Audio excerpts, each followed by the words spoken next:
You will be a Jedi. I promise. Does Obi-Wan have a plan for how he's going to train Anakin, though? Sure, he promises him in the moment, and I'm sure it's very reassuring for Anakin, especially after Qui-Gon died, but, how is he actually going to train Anakin? Let's start by taking a look at Obi-Wan himself. He's just become a Jedi Knight in this moment, and he didn't exactly have a traditional path to knighthood either. His master was trying to replace him, and the council didn't think he was ready for knighthood. The only reason he even became a Jedi Knight was because he was able to defeat a Sith Lord. Oh, and while all this is happening, his master dies in front of him, and with his dying breath, has Obi-Wan promised to train the Chosen One.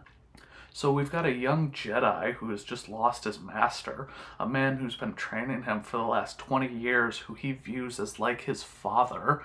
And while this is happening, he has this drastic change of heart where he goes from agreeing with the council that Anakin is too dangerous to be a Jedi, all the way to, no, Qui-Gon is right, he is the Chosen One. I am the Chosen One. Harry, come on, man, this isn't even your fandom. Anyway, I think it's pretty clear that Obi-Wan isn't in the best headspace right now. Plus, you add in the fact that he's never had a Padawan before, and that the one he's choosing is much older than Jedi usually start their training, and you kind of start to wonder what he is going to do. He doesn't really even have any masters who have a similar experience because of how old Anakin is. Now, there is a misconception with Obi-Wan that I want to touch on real quick, and it has to do with his midichlorian count. A lot of people tend to view Obi-Wan as not naturally powerful, but that he maxes out the abilities he does have. Kind of like he's a C student who works really hard and manages to get a B+, but then in training Anakin, it's like he's having to tutor the smartest kid in class who can do things that Obi-Wan could never dream of doing. He's having to teach the boy genius, the Wonder Kid. I think you mean Wunderkind, yeah? Yeah. But that's just not true. Whether you look at Legends or canon, Obi-Wan's midichlorian count typically is around 13,000. And sure, that's about half of Anakin's, or even a third, depending on the source material that you're looking at. But you know who has a lower M count than Obi-Wan? Darth Maul. Even crazier, Mace Windu. So it's less a power issue for Obi-Wan and more an issue of him still having to grow up a little bit and not having things figured out. The problem becomes, though, he feels like he has to pretend he has it all figured out for Anakin's sake, and it leads to him being harder on him than he probably should be. Anakin kind of takes this more so as like Obi-Wan is trying to hold him back and that he's jealous of what Anakin can do, but after that initial jealousy, I think we can look to both the Phantom Menace and its novelization to show that Obi-Wan has gotten past that. He would have been proud to see you part of it. Do you think so? I do. Your mother would be proud of you as well. So yes, Obi-Wan has his initial jealousy, but we see here that he already kind of cares about Anakin and definitely understands him to be able to, comfort him with his connections. That's not usually something that Jedi would try to do, especially through the prequels, So I think his jealousy has less to do with Anakin himself and more so with Qui-Gon trying to replace him. It's almost kind of like Obi-Wan's like the toddler or something, and like Qui-Gon brings home a new younger sibling for him for the first time. But he's mature enough to get past that, and all he wants to do is grant Qui-Gon's final wish. And he sees in Anakin what Qui-Gon saw, kind of giving him that last connection to his former master, to strengthen him to not only take Anakin as his Padawan, but to be willing to go against the wishes of the council to do so, to Yoda in particular, who even after the council says it's okay, is still against Anakin being trained. Now, 10 years go by, and Obi-Wan has been granting Qui-Gon's last wish, as he's training Anakin and maybe being a little too hard on him. Honestly, I think the problem is more so in his messaging for it, because even Anakin describes Obi-Wan as wise as Master Yoda and as powerful as Master Windu, but then in the same conversation is complaining about him. So it's kind of like he's getting mixed signals, and like, sure, Anakin comes across as whiny in the conversation, but like, he's a kid and Obi-Wan's an adult. Obi-Wan needs to be the one making sure there's a clear message for like how he feels about Anakin. So back to the question of the video. So far, I think it's fair to say that Obi-Wan's plan is to show confidence so that Anakin will respect him, even though that's not really the kind of training he needs. He needs more so to be able to work through his feelings rather than kind of just ignore them and let them go. And he starts by kind of easing him into like accepting loss. That's kind of like the big thing that I think Obi-Wan wants Anakin to learn over these 10 years. But by the time we get to Attack of the Clones, it's not, oh yes, your mother would be proud of you. It's not Qui-Gon would be proud of you. It's more so kind of wanting to try to keep Anakin and Padme apart. Now, the biggest reason he kind of wants to keep them apart is actually from his own past. It would be the Duchess Satine of Mandalore. And for those of you who don't remember or haven't seen the Clone Wars, Satine is Obi-Wan's love interest, who he nearly left the Jedi Order for as a Padawan. Oh, the sarcasm of a soldier. The delusion of a dreamer. Aren't they cute together? And as far as reasons go for trying to keep Anakin and Padme apart, I mean, it's about as good as it can get. I mean, Obi-Wan obviously knows how Anakin feels about Padme. Anakin has all the subtlety of a punch to the face, but like, Obi-Wan is worried that he'll choose Padme over the Order. He's worried that he won't fulfill his master's wishes, that he'll have failed, and he tries to handle it calmly and subtly at first. It's kind of like just saying like, he almost says to Anakin, like, hey, isn't it great that we're seeing our old friend now? Or, like, when he's getting to the point where he's just like, well, Padme said to do this, Senator Amidala. He's just trying to correct him, trying to keep it professional. But, Anakin doesn't pick up on these hints, and, Obi-Wan tries to play more so authority than anything else, where he's just like, look, Anakin, you've made a commitment to the Order. The problem with Obi-Wan's plan here, though, is, if he shows some vulnerability, it will definitely help Anakin right here. If he was just to say, like, hey, Anakin, I know how you feel. I went through the same thing when I was a Padawan, but, I think you will do great things. I think you are destined to destroy the Sith, and if you have this attachment to Padme, I just don't see a way that it's possible that either you or her, both of you, don't end up hurt. Now, do I think Anakin would take the advice? No.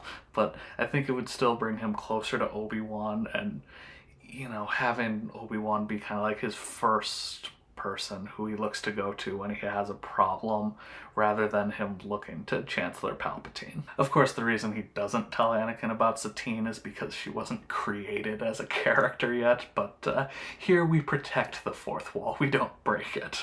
We don't do that here. So how big... The other problem here is, at this point, Obi-Wan definitely cares about Anakin, and I would say he does too much almost now, Like, after Padme gets attacked, he could say that, hey, I need Anakin with me while I track down this bounty hunter, and you're going to need to have another Jedi protect Senator Amidala. Or maybe both of us will still protect Senator Amidala, but he doesn't do that, because no matter how he tries to phrase this to the Council or to Anakin, it's going to make Anakin angry. And by the time we get to the end of Attack of the Clones, Obi-Wan can see exactly what his inaction in this moment did, as he sees both Padme run into Anakin's arms after they survive their fight with Dooku, and while Anakin does choose his duty over Padme, Obi-Wan has to threaten him with expulsion from the Jedi Order. Then we get to the Clone Wars, and even though Anakin has become a Jedi Knight already, we can still see that Obi-Wan is still, trying to train him, trying to influence things in his life, even pulling some strings behind the scenes. And There are two that are pretty obvious. The most obvious example is Ahsoka Tano, of course. You know, during the Battle of Christophsis, Anakin explicitly says that he does not want to have a Padawan during the war, because it's just going to slow him down. But, you know, Obi-Wan works with Yoda anyway to give Anakin a Padawan, just to, you know, kind of teach him the same lesson he's been trying to teach him since he was 9 years old, that it can still be okay when people move on. At least it could have, anyway. I mean, it doesn't work out, because not much does with Obi-Wan's plans, but this just ends up driving a further wedge between Anakin and the Jedi Council, though there is something that Obi-Wan does for Anakin that he withholds from the Council, and that he does purely just because he cares about Anakin. I hope you at least told Padme I said hello. Yeah, he knows. Of course he knows. You know, those two are not subtle in the least.